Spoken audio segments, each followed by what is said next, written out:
नमस्कार मित्रों, मैं विकास वर्धन। आज आप लोगों के समक्ष एक नई कहानी लेकर उपस्थित हुआ हूँ।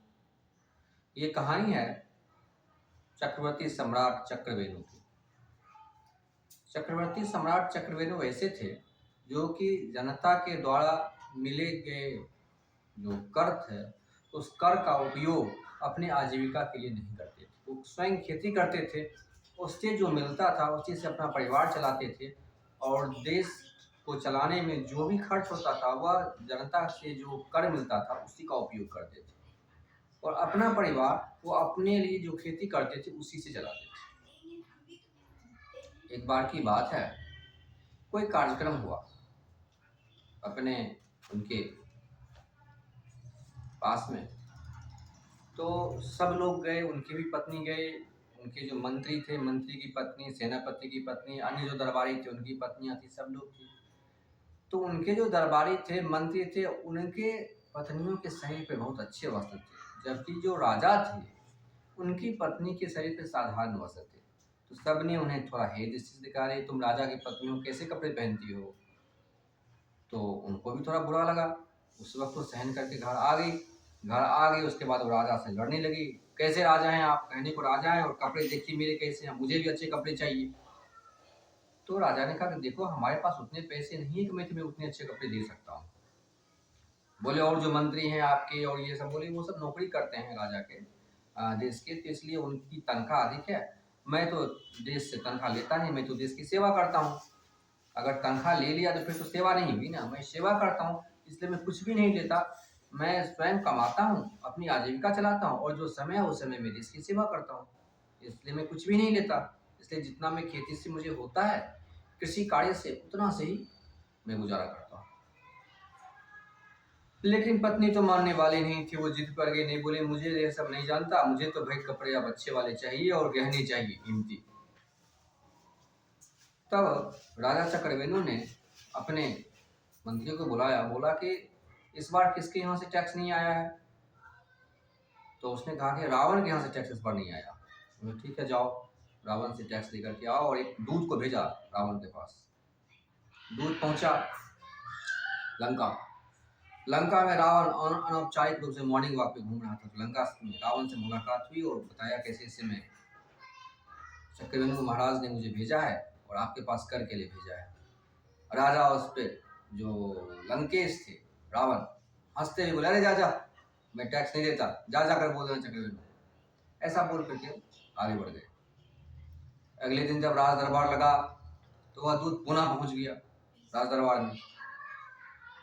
तब राजा ने कहा, रावण ने कहा कि फिर तुम आ गए, मैंने कहा था कि जाओ यहाँ से, नहीं देने वाला टैक्स में। बोला कि महाराज, हमारी राजा की यह आज्ञा है कि एक बार हम राज दरबार में आपके समक्ष इस बात को रखें। कल तुम अनौपचारिक रूप से बाहर मिले थे, इसलिए मैं आपके समक्ष आज ये बात रखना चाहता हूँ। तो वही बात हुई, फिर से जो है राजदूत ने अपनी बात रखी, लेकिन रावण ने फिर से उसे मना कर दिया कि जाओ जाओ, नहीं दे रहा टैक्स। फिर से मना कर दिया। बोला ठीक है, कोई बात नहीं। राजदूत वापस अपने जो अतिथि गृह था, अतिथि गृह में चला गया। रात्रि हुई तो मंदोदरी जो रावण की पत्नी थी, उसने कहा कि आपको टैक्स दे देना चाहिए, क्योंकि सम्राट चक्रवेणु बहुत अच्छे राजा हैं, बहुत बड़े राजा हैं। रावण ने कहा कि तुम मुझे क्या समझती हो, मैं क्या कमजोर आदमी हूँ, मैं टैक्स नहीं देता चक्रवेणु, मैं खुद बहुत शक्तिशाली हूँ। उनकी पत्नी ने कहा, मंदोदरी ने कहा, आइए मैं आपको कुछ समझाने का प्रयत्न करती हूँ। उन्होंने गेहूं का कुछ दाना एक छत पे डाला और पास के कबूतरों को कहा कि तुम इसका दाना, एक दाना नहीं खाना, है तुम्हारे राजा चक्रवेणु की सौगंध है। किसी कबूतर ने एक दाना नहीं खाया। उसमें से एक कबूतर बहरा था, कहीं चोट लग गई थी, तो उसने एक दाना खा लिया। जैसे वह एक दाना खाया तो उसका मस्तिष्क फट गया और वह कबूतर वहीं मर गया। उसके बाद मंदोदरी ने पुनः एक मुट्ठी दाना रावण के नाम का डाला। बोला कि तुम्हें महाराज रावण की सौगंध, तुम इसमें से एक दाना मत खाना। लेकिन किसी भी कबूतर ने एक ना सुनी और दाना चुगना शुरू कर दिया। मंदोदरी ने कहा, देखा आपने चक्रवेणु के नाम का प्रभाव। रावण ने बोला, अरे छोड़ो छोड़ो, तुम कुछ जादू कर रही हो, मैं इन बातों को नहीं मानता। नहीं माना रावण। अगले दिन पहुंचा राज दरबार में, वह राजदूत पुनः पहुंच गया राज दरबार में, बोला कि महाराज एक अवसर हो, एक बार मैं आपके साथ अकेले समुद्र किनारे घूमना चाहता हूँ, आप मेरे साथ चलेंगे? रावण ने कहा चलो ठीक है, महाराज चक्रवेणु के राजदूत हो तो इतना सम्मान तो बनता है, ठीक है हम तुम्हारे साथ चलेंगे। संध्या काल का समय था, राज दरबार समाप्त हो गया था। शाम को राजदूत के साथ चक्रवेणु समुद्र किनारे घूम रहा, तब वहीं बालू पर बोला कि आइए यहीं बैठते हैं। और राजदूत ने पूरे लंका नगरी का एक नक्शा बनाया, बोला कि यही है ना आपकी लंका नगरी, और ये हैं आपके चारों द्वार, पूरब के, पश्चिम के, उत्तर के और दक्षिण के। रावण ने कहा हाँ बिल्कुल, ये आपका शास्त्रागार है, ये आपका महल है, ये आपका बगीचा है, ये आपका मैदान है, सब कुछ का उन्होंने वर्णन किया, नक्शा बनाया। बोला कि आज अब मुझे यह बताइए कि इस चारों द्वार में से कौन से द्वार को मैं तोड़ दूं? रावण ने कहा कौन से द्वार को तोड़ दूं? बोला ठीक है, उनका सबसे मजबूत था दक्षिणी द्वार, बोला कि ये है दक्षिण, इस द्वार को तुम तोड़ दो।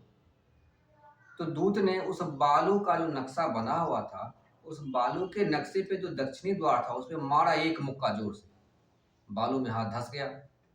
भला बालू पे बना हुआ नक्शा था, एक मुक्का मारा, बालू में हाथ धंस गया। और उस राजदूत ने कहा कि जाकर पूछिए आपका दक्षिणी द्वार टूटा या नहीं, पता कीजिए।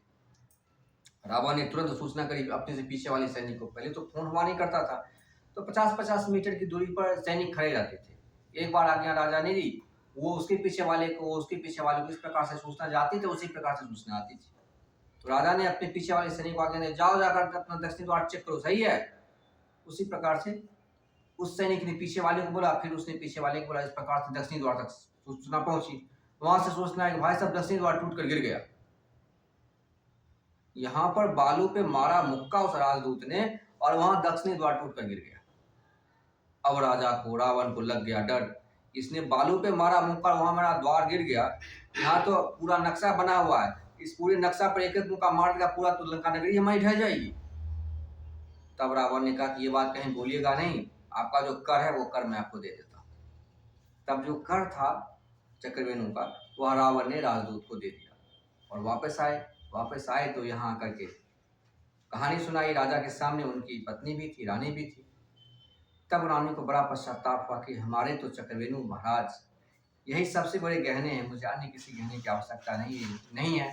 और महाराज चक्रवेणु से उनकी पत्नी ने माफी मांगा और कहा कि मैं नहीं समझ पाई, आप तो इतने बड़े सम्राट कि रावण आपको कर देता है, और आपके राजदूत में इतनी शक्ति है कि बालू के बने हुए नक्शे पे मारा मुक्का यहाँ, और जाकर उसका दक्षिणी द्वार टूट कर गिर पड़ा।